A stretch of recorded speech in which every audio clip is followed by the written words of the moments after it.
Le Premier ministre Mostafa Madbouli a fait le point sur les efforts déployés pour attirer davantage d'investissements dans la zone économique du Triangle d'Or. Était présent à cette réunion le ministre du Pétrole et des Ressources minérales, Karim Badawi, le président de l'autorité générale de la zone économique du Triangle d'Or, Mohamed Abbadi, et le président de l'autorité générale des Ressources minérales et des industries minières, Yasser Ramadan. Le Premier ministre a souligné les efforts continus des différentes entités étatiques pour maximiser les retombées positives des ressources et du potentiel du Triangle d'Or. Il a insisté sur la nécessité de poursuivre la coordination entre les responsables du ministère du Pétrole et ceux de la zone économique du Triangle d'Or afin de tirer parti des opportunités d'investissement prometteuses et de les promouvoir auprès des investisseurs et des entreprises internationales intéressées par le secteur pétrolier et minier. Dans le même cadre, le ministre du Pétrole a affirmé qu'une coordination complète serait mise en place entre le ministère de la zone économique du Triangle d'Or.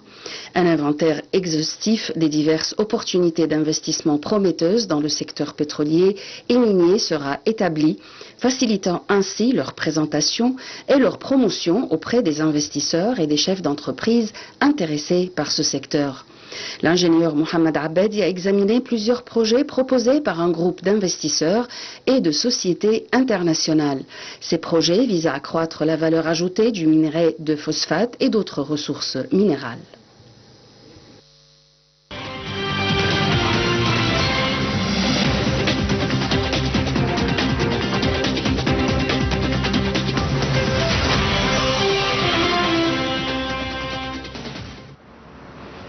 Et pour mieux parler de ce sujet, on a le plaisir d'accueillir au bout du fil Dr Heba Qaoud, qui est professeur d'économie. Bonsoir. Bonsoir. Alors, premièrement, quelle est l'importance de la zone économique nommée le Triangle d'Or ou de n'importe quelle zone économique en Égypte?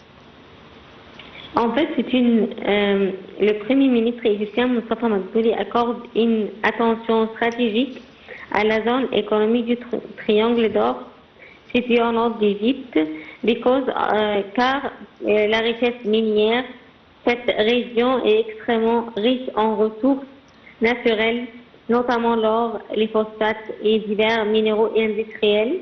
L'objectif est de passer de la simple extraction à une véritable industrialisation locale pour maximiser la valeur ajoutée.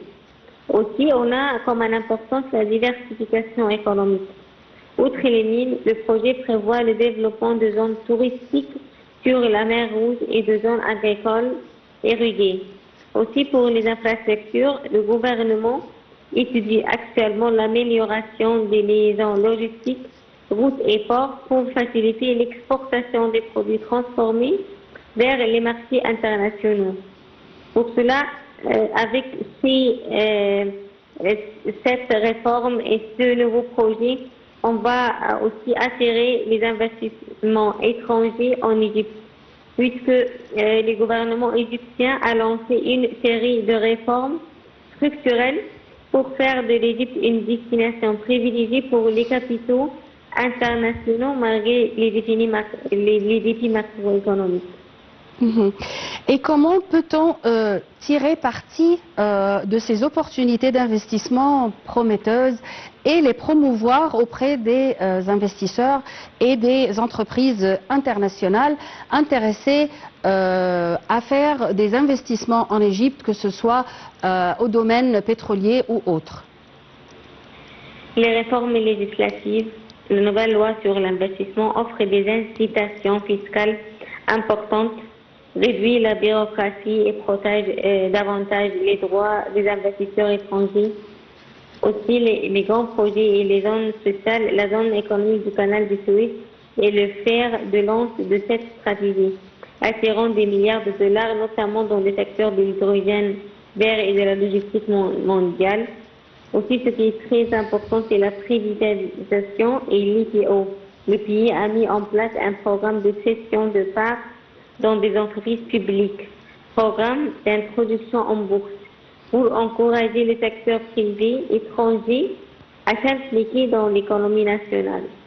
Aussi, il y a une importance pour l'accord de Ras el Hikma, ce méga investissement avec les Émirats arabes unis est souvent cité comme le modèle actuel de réussite pour attirer des liquidités massives et transformer le littoral égyptien. À votre avis, quelles sont les industries en Égypte qui attirent le plus les investisseurs étrangers? Et beaucoup des secteurs comme le secteur médical et aussi le secteur de la technologie de l'information et de communication. On trouve beaucoup des entreprises internationales dans ces deux secteurs. Et d'après vous, qu'est-ce qui rend l'Égypte attractive pour les investissements étrangers? Est-ce la main-d'œuvre? Oui, bien sûr. L'Égypte a beaucoup d'avantages et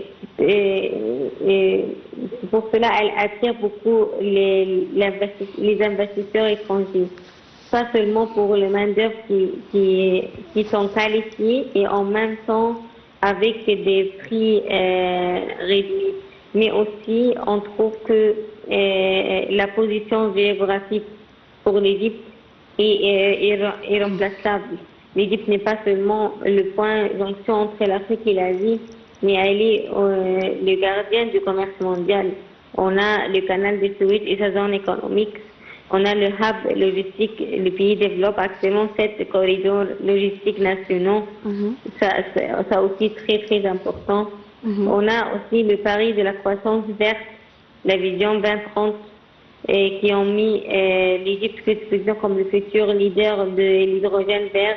Pour cela, on trouve un investissement massif, plus de 55% des investissements publics pour l'année fiscale de 2025 et 2026 sont alloués à des projets verts.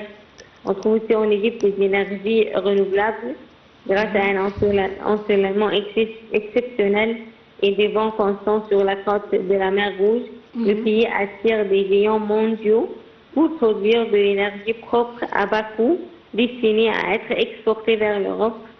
Aussi, on a un marché de consommation géant avec plus de 110 millions d'habitants en Égypte. C'est le plus grand marché intérieur du monde arabe. Pour cela, le main-d'œuvre et la démographie, une population jeune, de plus en plus qualifiée et compétitive en termes de coûts par rapport à l'Asie et l'Europe de l'Est. On a aussi l'accès préférentiel grâce à ces accords de libre-échange. Une entreprise installée en Égypte a un accès simplifié à plus de 1,5 milliard de consommateurs. Et aussi, l'Égypte attire les entreprises internationales, puisque dans une région souvent instable, l'Égypte cultive un rôle de poids lourd et stabilisateur. L'Égypte maintient des relations stratégiques aussi bien avec l'Occident qu'avec les pays du Sud. Malgré les défis économiques, le pays a regagné à confiance les marchés internationaux grâce à des méga-projets comme celui de Ras El Hikma et le soutien continu de FMI pour ces réformes structurelles. D'après vous, Dr Hiba Qaoud, qu'est-ce qui nous manque pour faciliter l'attraction de plus d'investissements en Égypte? On a pas mal des réformes qu'on peut travailler sur pour qu'on améliore la situation en Égypte, même s'il y a des points positifs qu'on a déjà discutés ensemble. Mais je pense que si on va faire comme si on parle sur les enjeux, on va parler bien sûr sur l'enjeu économique, sortir de la dépense à la dette. Ça, c'est très important.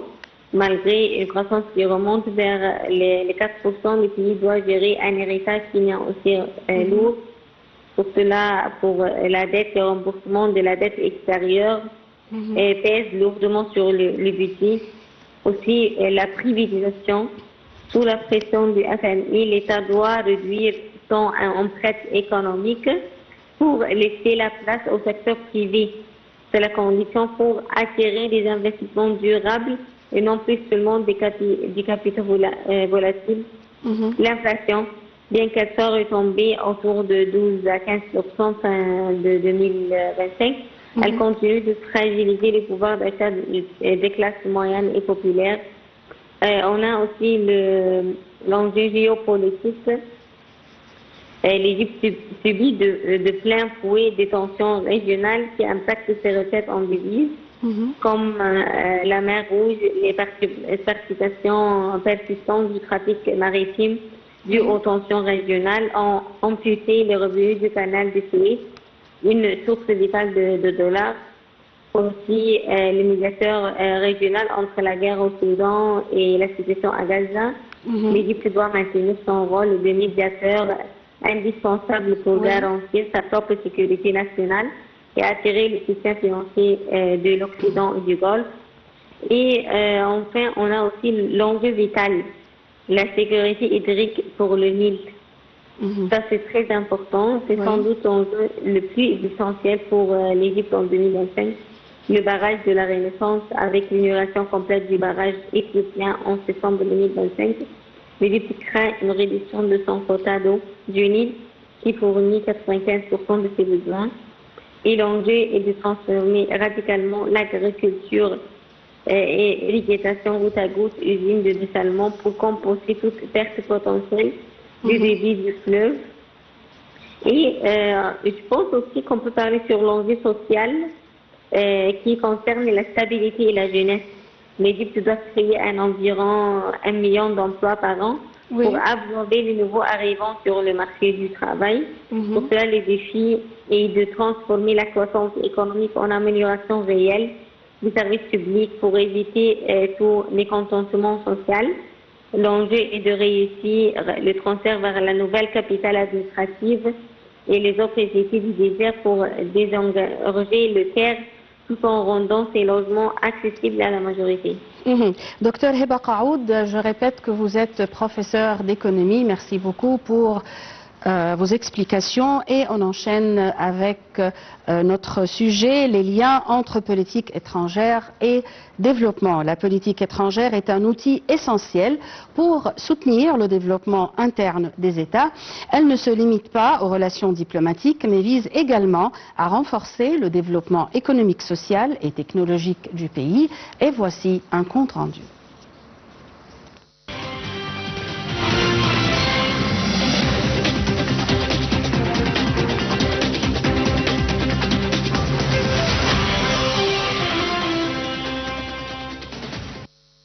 Le lien entre la politique étrangère et le développement interne du pays constitue un axe stratégique important. La politique étrangère égyptienne cherche à attirer les investissements étrangers, à développer le commerce extérieur et à renforcer la coopération internationale. À travers les accords bilatéraux et multilatéraux, l'Égypte bénéficie de financements, de technologies modernes et d'expertise internationale qui contribuent directement au développement interne.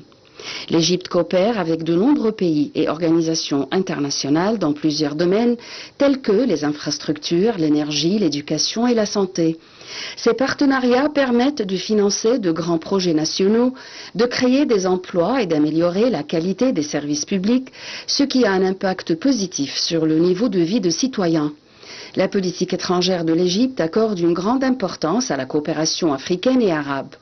En renforçant les relations avec les pays africains, l'Égypte soutient les projets de développement communs, notamment dans les domaines de l'eau, de l'agriculture et du transport. Cette coopération régionale favorise l'intégration économique et le développement durable. La diplomatie économique est devenue un pilier fondamental de la politique étrangère égyptienne. Elle vise à promouvoir les exportations, soutenir les entreprises nationales à l'étranger et à attirer les capitaux étrangers.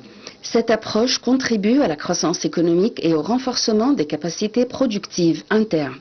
La politique étrangère égyptienne joue un rôle clé dans le soutien au développement interne à travers la coopération internationale, la diplomatie économique et l'intégration régionale. Le renforcement de ce lien contribue donc à la stabilité, à la croissance économique et au développement durable de l'Égypte.